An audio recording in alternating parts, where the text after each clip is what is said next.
I first encountered the story of Emily Reid and how she was persecuted for protecting a children's book when I was reading the New York Times. I was reading the obituary section, and I came across her obituary. And the great thing about obituaries for a dramatist is that there's a beginning, a middle, and end to someone's life. And when I read it, it immediately jumped out at me as the stuff of drama. This was a woman alone, an outsider coming to the Deep South and finding herself on the griddle for protecting books. There was a great sense of tension throughout this experience in her life. It was about insiders and outsiders, and black and white, male and female, conservative and liberal, and it leaped out as the stuff of drama. When I was preparing the play over many years, I visited Alabama. I knew that research had to be part of this story. I grew up in the North. I'm not a Southerner. I do view it as an American story, and I think any American can write about any American story, but I felt a responsibility to go to the Deep South and to spend time in Alabama.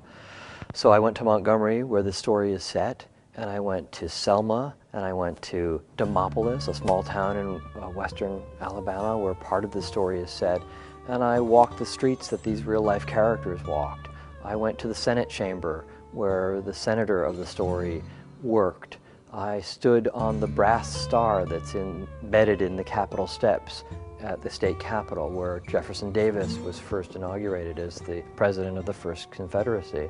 I looked down Dexter Avenue at Dr. King's church and at the State Archive building where a lot of this play is set. I felt like actors, I needed to research this story as much as possible. Actors like to step into the shoes and do a lot of research, and I like to do a lot of research when I'm writing about something that's based on fact. I talked to historians, and I talked to librarians, I talked to local people, I talked to journalists, and it was just a great learning process. I felt I was drinking in this part of the Deep South. When I was researching the play, I went to Alabama in the heat of the summer. It was July. If you've ever spent time in the summer in the Deep South, it is like breathing in water. It's so humid. And that experience actually informs the play in many ways. At the very top of the play, we say the air was always thick. And in this case, the air is thick with humidity, but it's also thick with ideas and tensions. Montgomery was the cradle of the Confederacy, and Montgomery was also the cradle of civil rights. So there's a thickness about the natural world there, but also a thickness of ideas that I wanted to embed in the play. One of the goals of the play was to mix up some of my favorite genres of theater. I'm a big fan of courtroom thrillers and courtroom drama and political drama. I'm a big fan of Aaron Sorkin and that kind of political discourse.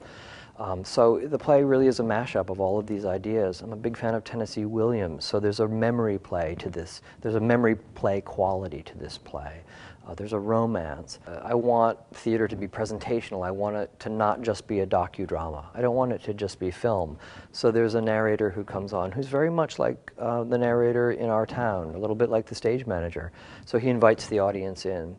So the play is really a mashup of courtroom drama, political drama, memory play, romance, workplace drama. When you see a description of a civil rights play or a social justice drama, people think it's going to be a heavy experience. I do think it's a very light, frisky, funny play at times, and also deeply moving and painful. There are threads of family history that people talk about. Everybody talks about their family, and some of that is tragic and some of it is funny. The narrator in the play is Garth Williams, who wrote the children's book The Rabbit's Wedding, which caused such controversy in 1959 Alabama. And Garth is very funny. He's an artist, he's an artiste. He comes out at the top of the second act and tells his story about why he wrote this book. And I wanted it to reflect a kind of cocktail conversation or a very funny press conference. When I wrote the play, largely in 2009 and 2013, I was writing a period piece knowing that it would have some resonance in terms of being about American themes, being about access and the freedom to read. It didn't occur to me that the conversation would change so drastically in our nation that the play becomes ultra relevant for our time today. Emily Reid says, "I believe that the free flow of information is the best means to solve the problems of the South, the nation, and the world." And the free flow of information pops differently today than it did 3 years ago when this play premiered. Free flow of information can mean journalism and can mean the press, and the press has been under attack recently, and I think the audience responds to that and leans into the new relevance of it. I think a woman alone in a strange land, persecuted publicly, is sadly more relevant than ever. So some people have come up to me after shows and said that Emily seems like a Hillary Clinton kind of character who is hung out to dry. Some people say that they thought about Alabama and Jeff Sessions and Judge Roy Moore during this time, because there are political figures from Alabama in this play. So it pops in many different ways and differently for all kinds of people. There are two parallel stories in the play. One is set in the world of politics and in offices and in interiors, offices and hallways and Senate chambers.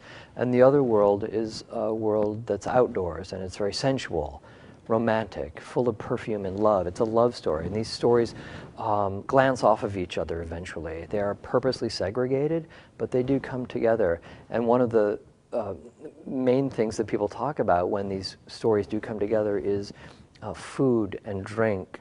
And I refer to a specialty cake called a Lane cake in the play. It's a very Alabama kind of specialty cake that was often baked for Christmases and anniversaries and birthdays.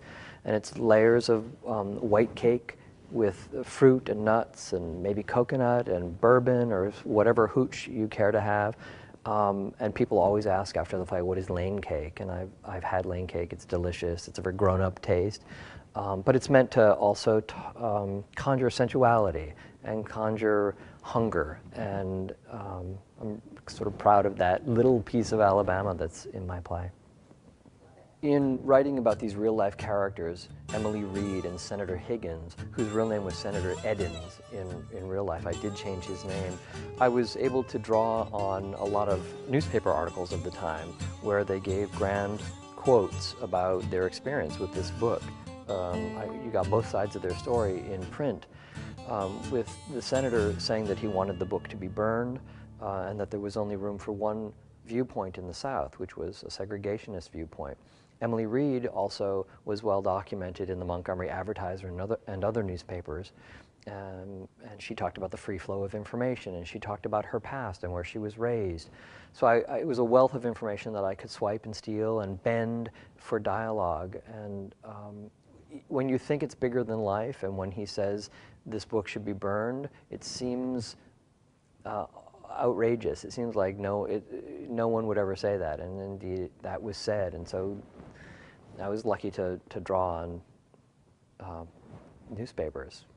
The play was first produced in 2015, and since that time, as of today, it will have 16 productions around the country. By the end of this year, it'll have 18 productions total, with people still inquiring about it and asking about it. It's really been a word-of-mouth show. I pitch the show on my own to theaters, and theaters pick up on it, or theaters pay attention to what other theaters are doing and suggest the play to other theaters. I've been really lucky.